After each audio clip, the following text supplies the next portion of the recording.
Le bénéfice n'est pas mince aujourd'hui pour Thibaut Pinot qui refait la moitié de son retard sur l'actuel deuxième du classement général, Alejandro Valverde. Plus que 30 secondes peut-être pour s'emparer de la troisième ou de la deuxième, car il ne faut pas oublier non plus l'actuel porteur du maillot blanc, Romain Bardet. Et pourtant, ce n'était pas gagné au départ de cette étape dès les premières pentes du Lautaret.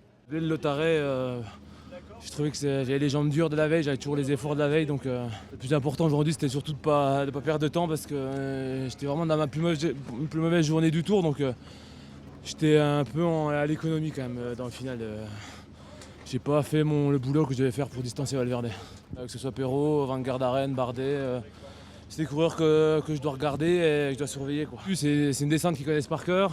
Ils viennent souvent en stage ici, donc on le savait, j'avais dit à Arnold, fais gaffe à la descente, ils vont faire la descente, c'était sûr. Et ça, c'est plutôt bon signe pour moi, ça veut dire qu'ils savent que peut-être dans les montées, ils vont pas me prendre de temps, donc ils essaient de me faire perdre du temps sur mon point faible. J'étais content d'être dans le groupe, donc je pense que j'ai montré aussi que je savais descendre, j'étais pas une pince, quoi.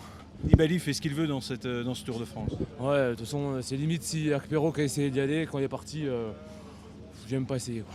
C'est peut-être bien aussi pour le Tour, qu'il y a un niveau derrière Nibali assez homogène, sinon on s'ennuierait, je pense. Donc c'est bien, on est 5-6 du même niveau presque, donc il y a une belle bataille pour le podium et c'est bien. Mais le bilan il est bon, il est presque parfait, mieux qu'espéré, c'est sûr.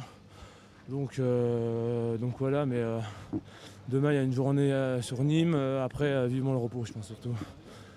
Si Thibaut Pinot n'était pas dans un grand jour aujourd'hui, eh bien il a pu compter sur ses équipiers à tous les échelons de la course. Et ce soir, que ce soit Jérémy Roy ou bien Mathieu Ladanius, chacun a la sensation du devoir bien accompli. J'ai essayé de le suivre au maximum. On l'a placé au pied, bien placé. Il était dans les 15 premiers au pied, donc ça a été bien. Et après, j'ai essayé de m'accrocher au maximum. Moi, j'ai pété à 3 ou 4 bornes du sommet. Ouais, après il le dit souvent qu'il n'a pas de bonnes jambes, donc je sais qu'il n'était pas au top aujourd'hui, mais ouais, ça va quand même. Il fait 4, donc ça va. Toi, ça va pas mal finalement. Ouais, ça va. Après, voilà, je suis pas grimpeur, c'est vrai que c'est pas évident. Je m'accroche au maximum, mais c'est pas évident. C'est quoi, mais bon, les Alpes sont finies. Ouais, c'est sûr que demain c'est dangereux. On arrive où il y a des risques de bordure vers Nîmes.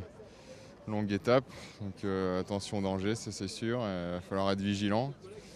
Après, on aurait bien aimé qu'ils reprennent du temps sur tout le monde. Mais bon, c'est déjà. Vu qu'il n'avait pas de super jambes, il fait 4 de l'étape, c'est quand même déjà super bien. On va pas se plaindre. Ouais, demain on a un gros rôle, il va falloir faire attention aux bordures et je pense qu'il risque d'y avoir du vent. Donc on va devoir protéger au maximum Thibaut, mais ce qui est bien, c'est que maintenant il veut courir devant. Donc voilà, pour nous c'est bien parce qu'il avait tendance à rester trop derrière, mais maintenant il veut courir devant. Et ça, c'est de bonnes nouvelles pour demain. En sortant du massif alpin, bien sûr, l'équipe FDJ.fr va chercher à préserver cet acquis de son leader Thibaut Pinot. Mais il faudra aussi penser à cette arrivée qui peut parfaitement convenir à Arnaud Démare, si toutefois le champion de France a recouvré la santé, puisque vous l'avez peut-être vu, aujourd'hui, certains problèmes gastriques l'ont empêché de passer une bonne journée.